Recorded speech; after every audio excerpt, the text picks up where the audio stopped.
साहित्य सागर का second chapter काकी की स्टोरी शॉर्ट में बताने जा रही हूँ। तो सबसे पहले इसके कैरेक्टर मतलब पात्र परिचय बता दूँ तो इसमें एक सबसे पहला जो मेन कैरेक्टर है वो है श्यामू, जो एक मासूम सा बालक है जो अपनी माँ को बहुत प्यार करता है। सेकंड कैरेक्टर है इसमें भोला, जो श्यामू की जो दासी सुखिया है उसका बेटा है और श्यामू की ही एज का है। और थर्ड है इसमें कैरेक्टर श्यामू के पिता विश्वेश्वर। ठीक है, तो मेन कितने कैरेक्टर हो गए इसमें? श्यामू, भोला और विश्वेश्वर। अब इसमें कहानी स्टार्ट करने के पहले मैं आपको बता दूं कि जो श्यामू है वो अपनी माँ से बहुत प्यार करता है और अपनी माँ को काकी और अपने पिता को काका बोलता है। चलिए तो अब कहानी स्टार्ट करती हूँ।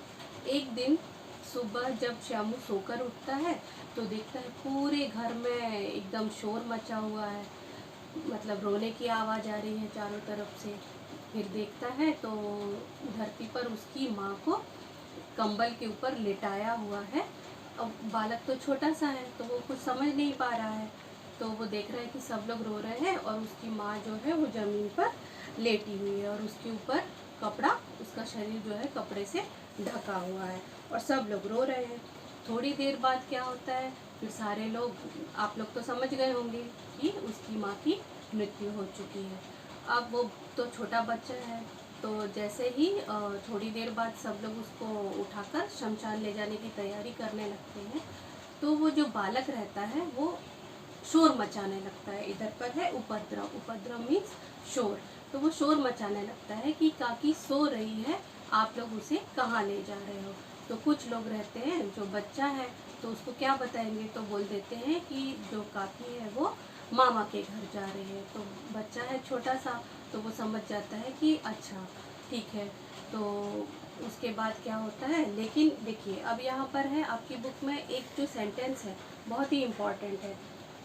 क्या लिखा है कि असत्य के आवरण में सत्य बहुत समय तक छिपा ना रह सका। मीन्स क्या होता है, उस बच्चे को तो उन्होंने बोल दिया कि काकी मामा के यहाँ गई है, बट जो सच रहता है काफ़ी समय तक उसको छुपा कर नहीं रखा जा सकता। आप कितना भी झूठ बोलोगे लेकिन एक दिन सच पकड़ में आ जाता है। तो वही है, तो वह समझ जाता है कि काकी कहीं नहीं राम के यहाँ गई है। मतलब कहते हैं ना, बच्चों को बोल देते हैं कि भगवान के पास गए हैं, तो वो राम के यहाँ गई है। तो क्या होता है कि बच्चा धीरे धीरे तो उसका रोना शांत हो जाता है। अब यहाँ पर एक और इम्पॉर्टेंट सेंटेंस है, सुनिए ध्यान से। वर्षा के अनंतर 1-2 दिन में ही पृथ्वी के ऊपर का पानी तो अगोचर हो जाता है, परंतु भीतर ही भीतर उसकी आर्द्रता जैसे बहुत दिन तक बनी रहती है। मतलब क्या हुआ कि जैसे बारिश का सीज़न आता है तो पूरी धरती चारों तरफ क्या होता है, हमको गीला दिखता है, ठीक है, सब पानी से भर जाता है। लेकिन धीरे धीरे क्या होता है, ऊपर तो सूख जाता है, बारिश बंद होती है, लेकिन वही पानी अंदर जाके तो इकट्ठा रहता है, इट मीन्स गीला रहता है अंदर। तो वही चीज़ बता रहे हैं कि श्यामू थोड़े दिन तक तो रोते रहा अपनी माँ की याद में, लेकिन थोड़े दिन बाद क्या होता है, रोना बंद हो गया, लेकिन वो अंदर ही अंदर अब वो अपनी माँ को के याद में दुखी रहने लगा। वो पूरे टाइम ऐसे बाहर अकेले बैठ के ऐसे आकाश की ओर देखता रहता था। उसको लगता था कि मेरी माँ राम के पास गई है। ऐसे ही अचानक क्या हुआ, एक दिन उसने ऐसे ही बैठा था तो देखा पतंग को उड़ते हुए। पतंग को देखकर उसके मन में, अब है तो छोटा बच्चा, उसके दिमाग में क्या आया कि वो थोड़ा सा खुश हो गया। खुश हो गया तो वो अपने पापा के पास गया, मतलब विश्वेश्वर के पास गया और बोला काका मुझे पतंग चाहिए। तब उसके पिता तो वैसे वो भी दुखी थे अपनी पत्नी के शोक में, तो उन्होंने बोला ठीक है मंगवा दूंगा। लेकिन वो बच्चे में इतना वो था, उत्साह था कि उसको पतंग तुरंत चाहिए थी। अब वो क्या करता है कि अब पिता ने तो हाँ बोल दी लेकिन उसको तुरंत चाहिए था, तो वो क्या करता है कि वहीं पर कमरे में उसके पिता का जो कोट रहता है वो टंगा हुआ रहता है, तो वो स्टूल लाकर उस पर चढ़कर उनके पॉकेट से चवन्नी निकालता है।